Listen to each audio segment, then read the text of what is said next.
Buen miércoles, ¿cómo están? Vamos a empezar este vivo que es con la licenciada Camila Puglisi. La vamos a invitar.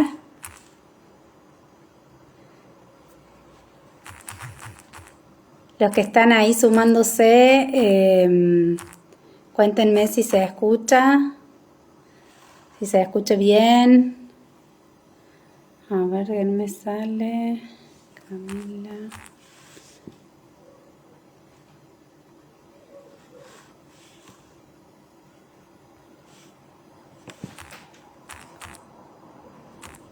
Acá está. ¿Cómo andan? Hola, Carlita, Camila, buenísimo que se van sumando. Cuéntenme si se escucha bien.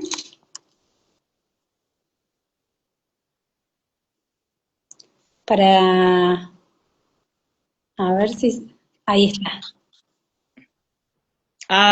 Espérame. Hola. Ahí está. Ahí estoy. Hola, Olis. Camila. ¿Me escuchás bien vos? Sí, ahí voy a poner más fuerte volumen. Ahí está. Si no, yo tengo el microfonito, pero me parece que no hace falta. Los que están ahí sumándose, buenísimo. Nos dicen si se escucha bien, como para arrancar. Ahí escucho bien yo. Te escucho ¿Sí? bien. Bueno, yo también. Yo también acá con matecito renovado. Bueno, a quienes se están sumando, les agradecemos, bueno, el interés. Y Cami, gracias por aceptar la invitación para charlar de este tema que por ahí tiene que ver con cuestiones que todas transitamos. Quizá vos las tenés más fresquitas, pero a la vez también está bueno siempre compartir. Hola, Ludmila, bueno, a todos les vamos saludando. Que vemos Sí. Gracias por estar, también por escuchar. Buenísimo. Re sí, lindo. Re lindo tener como estos espacios para compartir estas cosas que creo que nos pasa a todas y como que atraviesa muy en soledad. Así que me ujú, alegro mucho. tal cual, tal cual. Bueno, le voy a presentar a Cami, que es la invitada.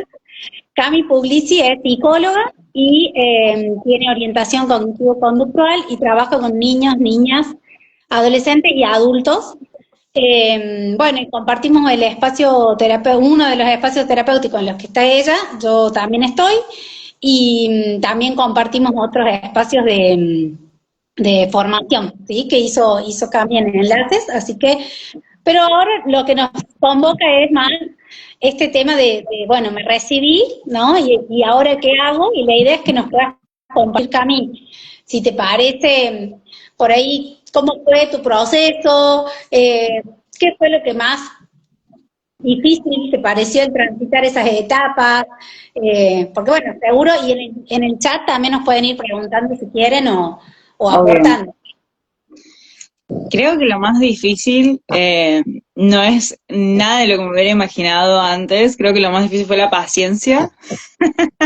O sea, algo muy subjetivo, no como algo material, sino esto de entender que es algo que hay que hacer de a poco, que se sube como peldaño a peldaño y por ahí salir con esa idea de querer hacer como todo súper bien. Por ahí en la formación todo el tiempo nos están diciendo esto de que tenemos que tener mucho cuidado con lo que hacemos y que está súper bien porque es re necesario, pero creo que por ahí, bueno, yo también tengo algunos consultantes que son estudiantes y creo que a muchos les pasa esto de ser somos muy como, tenemos como en general ese rasgo de ser súper empáticos, de ser como algunos bastante perfeccionistas, me parece, de querer hacer como todo súper bien y creo que ese fue como el mayor desafío. Y también el tema de los trámites.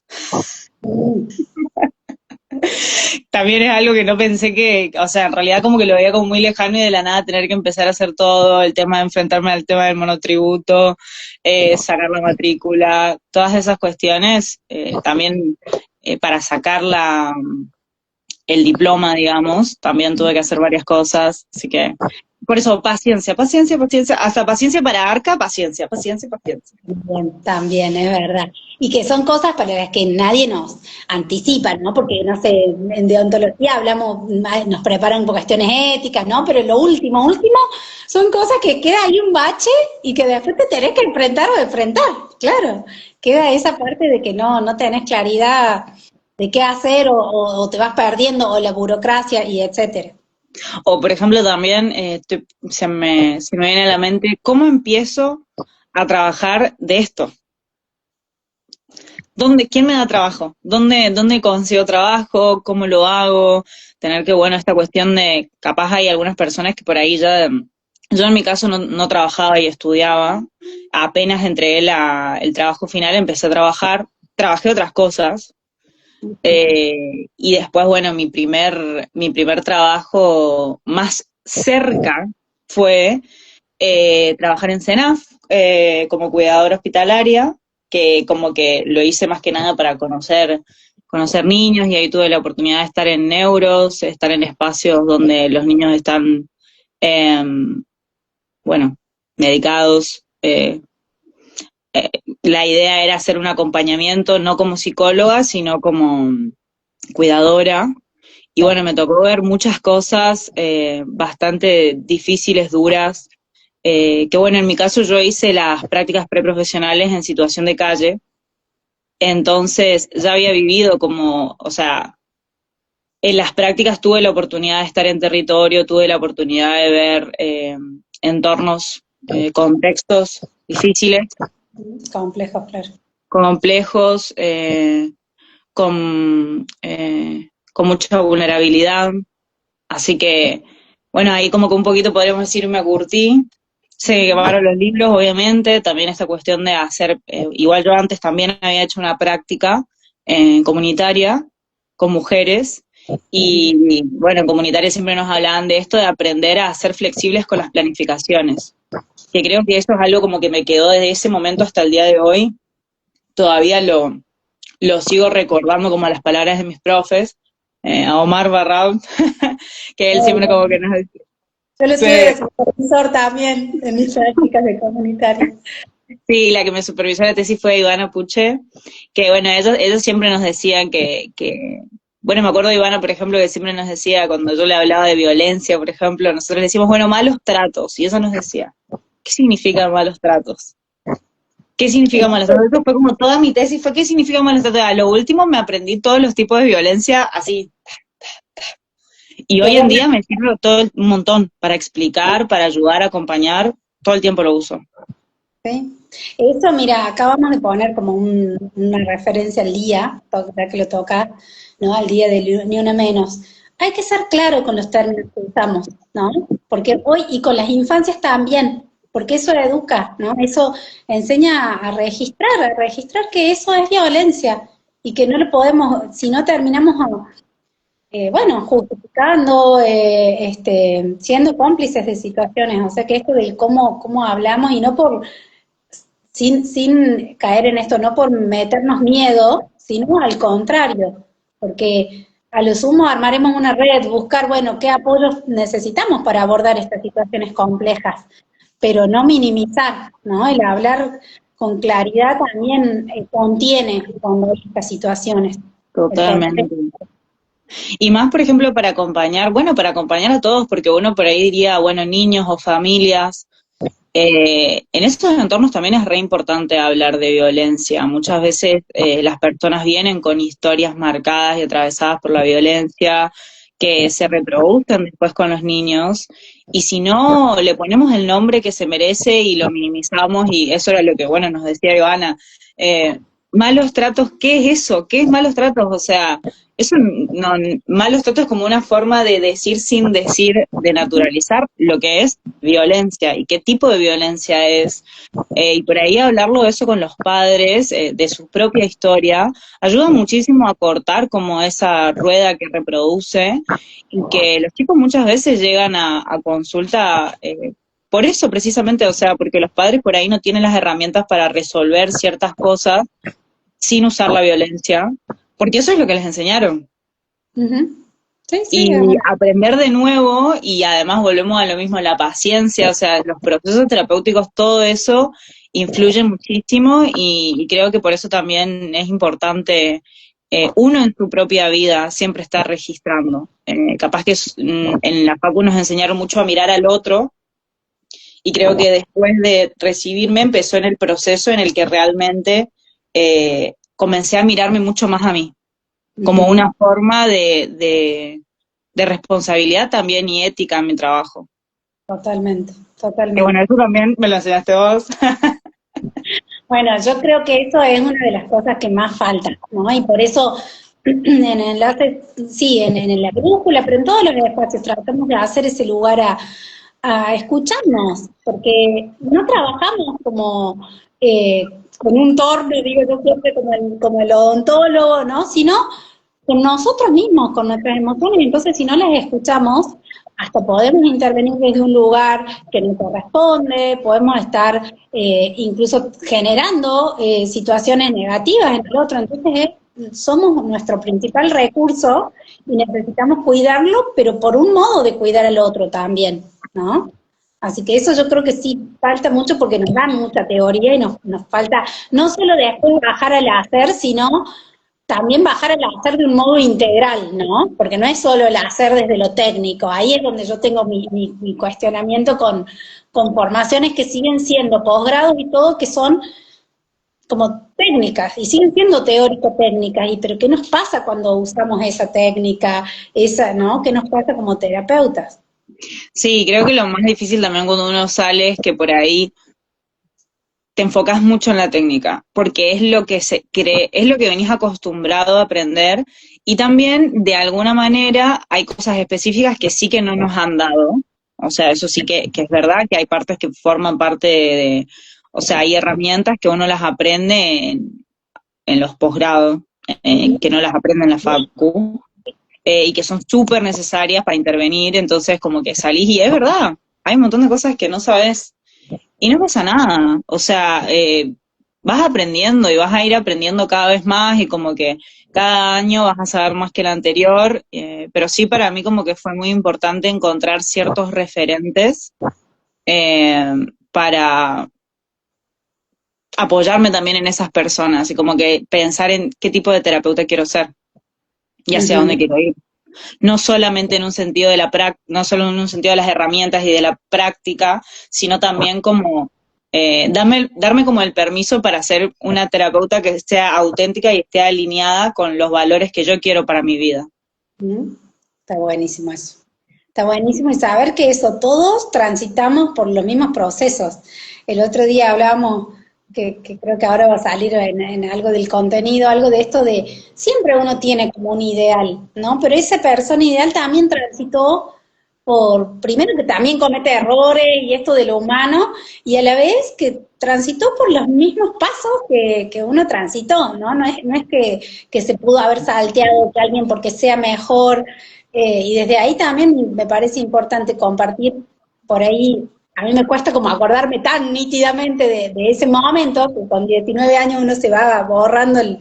Pero sí, les digo, tengo cosas muy de lo que no, ¿no? De lo que no, que es esto de, en pos de buscar herramientas que no nos dan en la formación, hacer de más, ¿no? Buscar, y eso, bueno, por ejemplo, tiene que ver con mi perfil, con cómo soy, busqué y hice distinto mucho, mucho, mucho, mucho, que no, yo no lo recomiendo, ¿no? Esto me recibí y de pronto incluso porque no me animo a intervenir o porque voy a esperar y me dijeron en mi casa que no sé, me ayudan pagándome formaciones, ¿no? Pero elegir, priorizar y también ir pasando, bajándolo a la práctica, porque el mucho, yo hice mucho de todo, mucho de intervención y mucho también de formación, y el exceso tampoco es bueno, ¿no? Porque a veces ni siquiera llegás a procesar toda esa información. Ya no procesás todo lo de la facu, que imagínate que viste niñez, no sé, en primer año, yo en mi época estaba en primer año, entonces es como que eso también, darnos tiempo a que la información uno la vaya registrando, ¿no? Totalmente, totalmente. En la búsqueda también igual, creo que al comienzo uno está como muy en la búsqueda, yo todavía estoy, digamos, en hacia dónde quiero ir, pero la dificultad muchas veces es la paciencia, como te decía. Y eso me lleva a pensar también en otra cosa que pasa con las redes sociales, que es que también con las redes sociales tuve que aprender a ver, no digo dejar de compararme porque no me dejé de comparar, porque eso es muy difícil, porque mi mente por lo menos tiende muchísimo a comparar constantemente, así que bueno, el tipo de terapia que yo hago, ¿viste? Es terapia de aceptación y compromiso, y la idea es como, bueno, tratar de dejar de luchar contra esas cosas que por ahí nuestra mente quiere hacer, que son, bueno, costumbres que tiene, y bueno, simplemente aceptar que suceden, y cuando aceptamos también se da algo que es como el dejar de luchar. Ujú. Me voy a comparar, así que trato de ponerme en ese lugar de, bueno, me voy a comparar, pero también cuestionar esas comparaciones un poquito, digamos, como en Instagram siempre te falta 5 para el peso. Sí, sí, totalmente. Y nosotros como recién recibidos somos como, bueno, presa fácil, podríamos decir, porque uno está como un poquito como asustado y desesperado, entonces, bueno, Sí, más sí. y más, y te falta esto y te falta esto, entonces al final te terminás llenando de inseguridades. Y después tenés una persona frente a vos y en vez de estar pensando en lo que esa persona te está contando, tu mente te está contando la historia de lo que deberías estar haciendo y no estás haciendo. Claro. Sí, de uno, y yo no hice eso, o yo no hago, no lo hago, no se me ocurrió, y no, porque lo estamos aprendiendo. Por eso a mí sí me gusta siempre recalcarles todo lo que sí tienen, porque yo me doy cuenta cuando doy clases, solo que lo quieren tener perfecto, ¿no? Esto, sí tenemos ideas de, somos niños, ¿no? Entonces tenemos la vivencia de qué necesita un niño, o al menos de por dónde, además le pusimos teoría en alguna materia, además, pero sí hay, digamos, recursos. El tema es como, incluso que no tiene que ser tal cual el de otro, esto de las redes, tiene que ser propio, hay tanto para poder generar desde la creatividad la posibilidad de, con fundamento y todo, pero la posibilidad de encontrar el modo propio, esto que decías vos de ser, tener coherencia entre qué tipo de terapeuta voy a ser yo, ¿no? Y eso es una construcción muy individual que hay que permitírsela. Re sí, hermoso. Y un tema que nosotros hicimos como un punteo con la Cami para hoy, y que tiene que ver con esto, es esto de la autoexigencia, el perfeccionismo, sentir que tenemos que saber todo, ¿no? Vos, ¿te costó esto de tener que saber que te vas a equivocar? Hola Natalia, ahí saluda. Sí, Eh, hola Nati. eh, ¿cómo fue ese proceso tuyo en relación a la exigencia, al perfeccionismo? De ahí estamos. Es algo inculcado de chica que todavía sigue ahí, así que es aprender también a tenerme paciencia, o sea, curiosamente, como te vuelvo a decir esto de dejar de luchar, es entender que el tipo de terapeuta que yo quiero ser es una persona presente. Quiero ser presente, quiero ser cálida. Para mí el humor, por ejemplo, es algo muy valioso, porque yo como que crecí en un entorno donde por ahí mi papá a veces se tomaba las cosas muy en serio. Entonces siempre quise como esto de, no sé, para mí en algo serio, como que obviamente que vamos con lo serio y qué sé yo, pero llega un punto en el que me gusta, Sí, bueno, sí. nos relajemos, nos tomemos las cosas también con un poco de calma, con un poco de humor, no como, obviamente, tratar de registrar cuando aparece como un mecanismo de defensa, pero cuando aparece como un mecanismo de evitación de las cosas que son importantes para mí, pero también puede ser un camino a la salud mental, tomarse las cosas un poquito más de calma. Así que eso es lo que intento hacer, digamos, cuando me agarra a ser muy perfeccionista, digo, bueno, y también, digo, bueno, trato de tomarme las cosas con humor y priorizar qué otras cosas también son importantes en mi vida que no son solo mi trabajo. Porque no todo, me encanta la psicología, me encanta y como me encanta, es como que sin darme cuenta, termina siendo toda mi vida, si no me pongo límites. Ujú, ujú. Entonces tengo que aprender a poner límites a los demás, algo muy importante en nuestra práctica, que también vamos a llegar ahí, y tengo que ponerme límites a mí misma, de decir, bueno, listo, cierro todo, me voy a mi casa, y en mi casa se terminó, o de última hablo, proceso alguna cosa, escribo, Ujú, ujú. Esto me ayuda mucho con el tema del perfeccionismo a escribir. Escribo siempre cuando termino las sesiones, aunque me lleve una hora más, intento hacer esto porque eso hace que mi mente como que, o sea, sale toda esa información como que la suelto. Cuando no escribo me quedo pensando y no me tengo que olvidar que tengo que hacer esto, esto. Cuando escribo es como escribí, listo, Sí, sí, sí. la Bajas ahí. semana que viene o cuando vuelva el fin de semana, cuando vuelva a revisar esto, agarro de nuevo los apuntes y volvemos a pensar en eso. Ujú. Qué bueno, qué bueno. Y cada uno va a ir encontrando como sus recursos. Eh, Porque si no, eso, creemos que hay un modo o que todo. No, cada uno es distinto y en eso va a ir encontrando modos distintos de regularse, de no dejar de registrarse y del autocuidado, que eso también es algo que promuevo un montón. Porque si no, y vuelvo a decir que no lo digo desde el que siempre me salió fácil, que me es un esfuerzo, pero que sé que es necesario, porque si no, no llegamos a acompañar a otros con buena salud mental y con muchos años, porque como nos gusta nuestra profesión, vamos a querer trabajar hasta el último, eso también es real. Entonces hay que sostener la mente, el cuerpo y ver qué cosas nos hacen bien desde el autocuidado para poder sostener a otros también, es también parte de eso, ¿no? Y en eso, cómo lo incluís vos en tu rutina o a esto del autocuidado? Y bueno, trato, por ejemplo, al comienzo como que no me fijaba mucho de dejarme horarios para hacer ejercicio, por ejemplo, como que dije, bueno, trabajar a full, que obviamente que el primer año es como mucho más exigente. El primer año fue el año como que menos, como que no me cuidé nada. Ahora estoy como tratando de aprender un poco más. El primer año fue como todo, también tenía tantas cosas que aprender Mm. que mi cabeza estaba todo el tiempo como pensando en cómo hacerlo mejor. eh, y como que en ese momento mi forma de autocuidado fue decir, bueno, estoy en este momento de mi vida, entonces va a pasar esto, me voy a dar el permiso por un año de quizás estar más floja con el gimnasio, de quizás comer, bueno, siempre tratando como de cuidarme, por ejemplo, con eso de la comida, de alimentar mi cuerpo. Sí, ahí está. Ole, por ejemplo, meditación, yoga, canto, lo uso como autocuidado. Claro. Fernanda, gracias Fernanda. Sí, hermoso, canto, qué lindo, me encanta. Genial.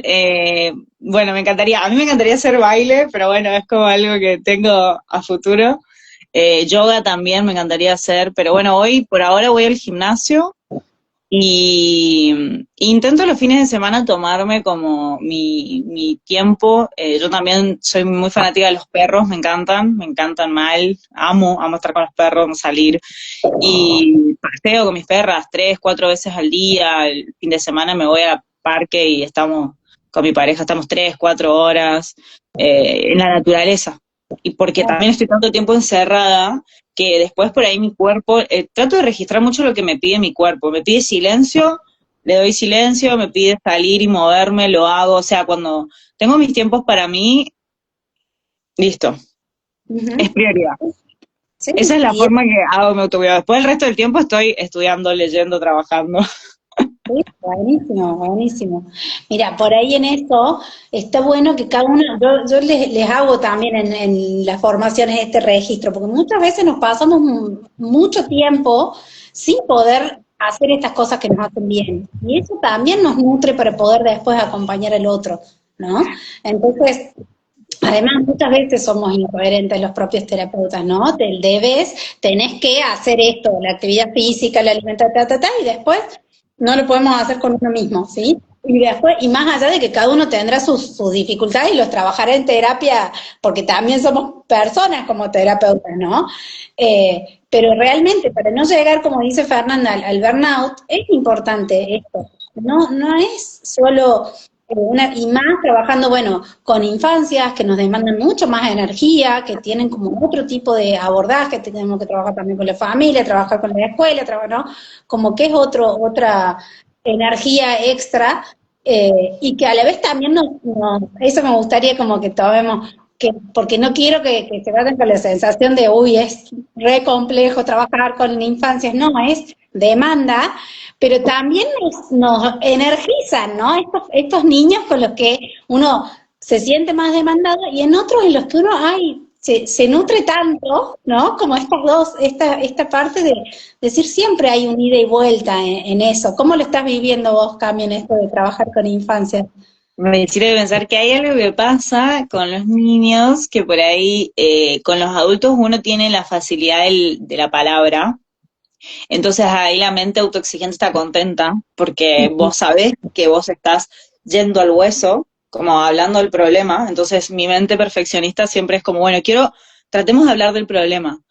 Y después, con niños, mi mente perfeccionista y exigente me dice como, bueno, todos van a pensar que solo estás jugando, pero después veo en ellos el cambio y cómo puedo intervenir constantemente mientras estamos jugando. O sea, en el juego se da la posibilidad de intervenir, en el juego se da la posibilidad de trabajar, de hacer prácticas, o sea, de practicar específicamente ciertas cosas y ciertos desafíos que tiene el niño.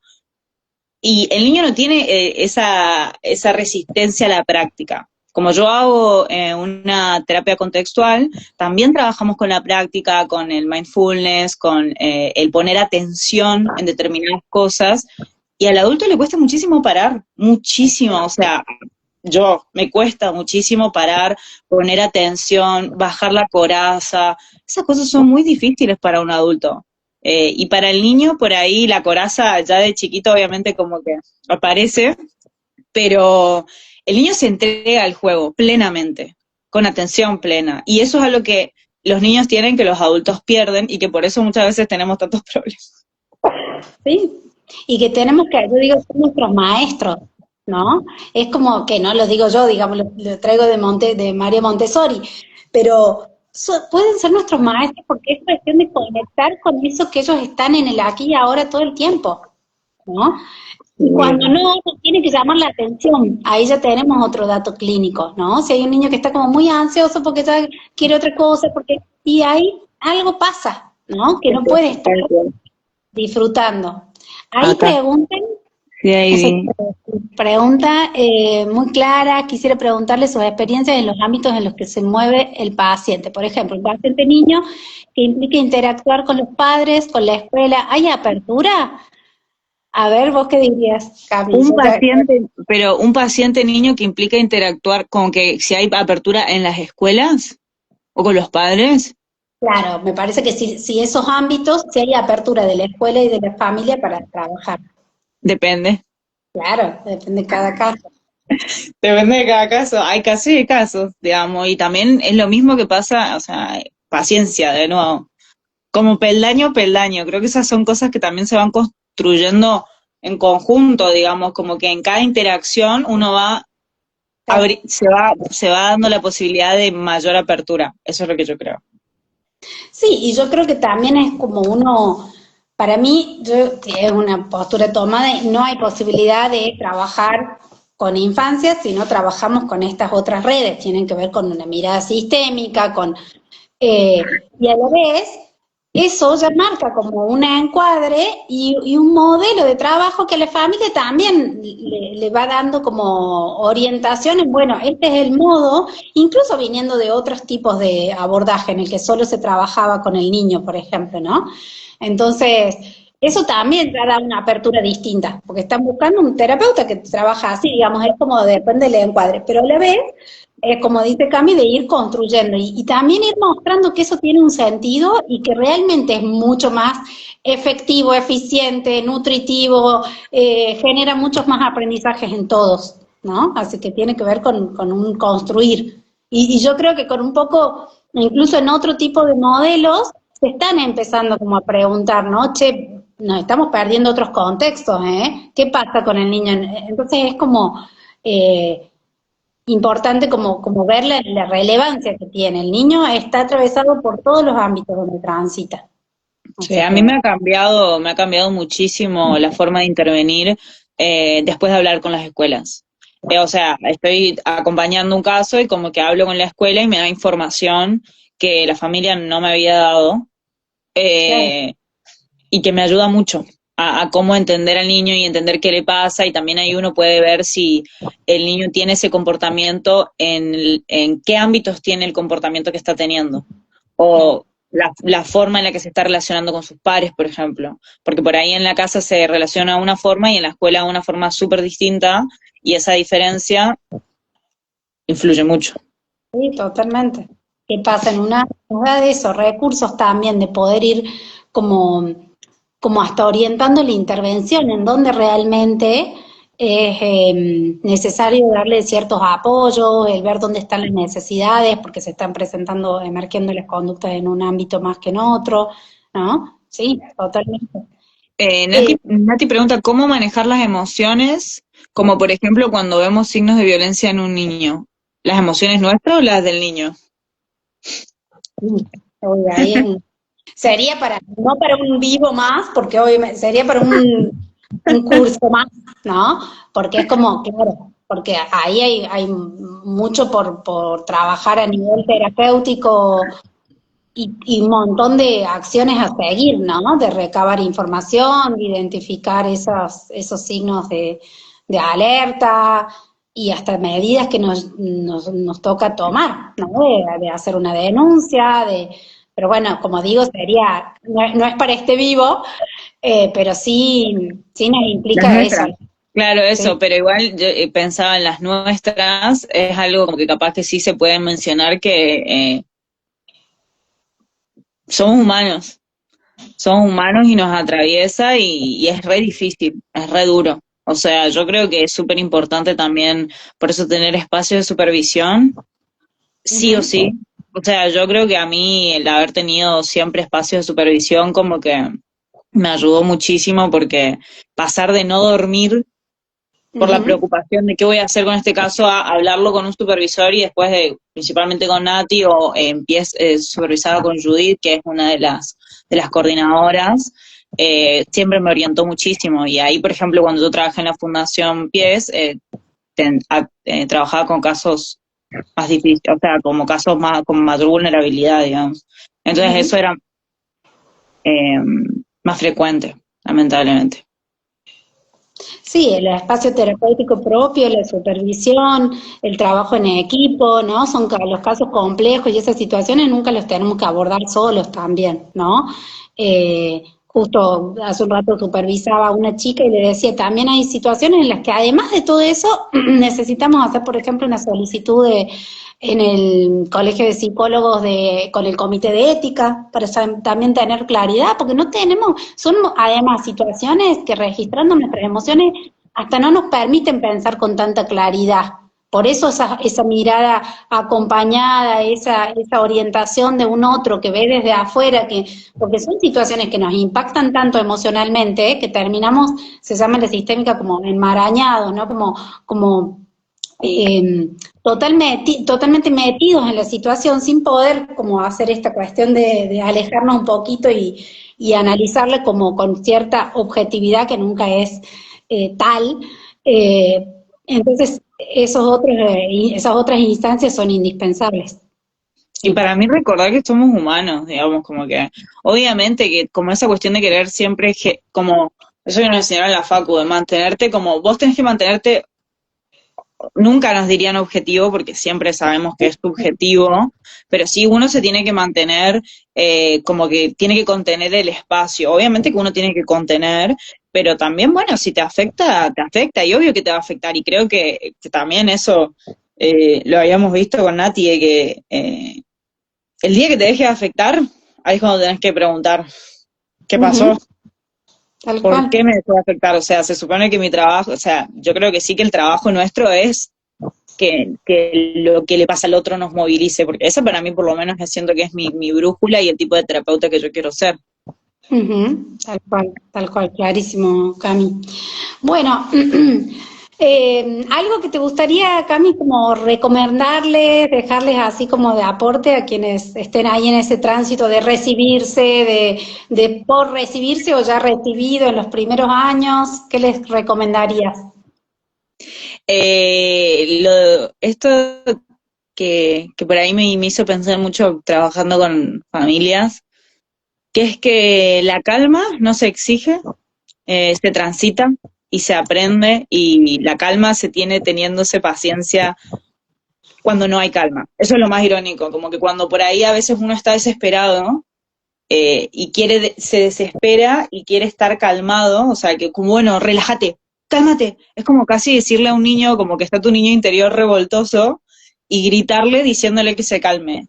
La calma no se exige, la calma se moldea, se acompaña, se consigue con la compasión. Entonces, creo que lo más importante es tenernos compasión y entender que todos somos imperfectos, y eso está bien. Sí, tal cual. Qué lindo, Cami, me encanta. Me encanta porque además, bueno, les cuento ahí un poquito, la Cami hizo el Gracias. programa Brújula Clínica el año pasado, y ella, bueno, ya venía con cierta experiencia, eso obviamente que le daba como cierta brújula, pero en el programa por ahí trabajamos cosas específicas que orientan más la intervención y esta parte de la mirada familiar.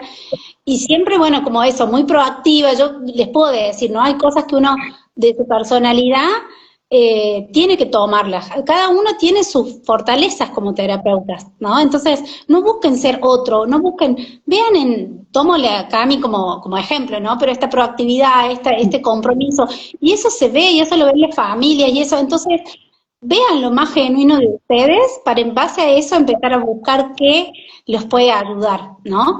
Y incluso yo sé que por ahí yo hago propuestas y que tienen que ver mucho con revisar también lo personal, y no va a ser para todo el mundo, porque quizá hay gente que quiere más técnica y mucha teoría, y yo hago una parte como más integrada de eso, y está perfecto porque va a haber otras personas que sí les va a interesar esta propuesta que tenemos en Enlaces.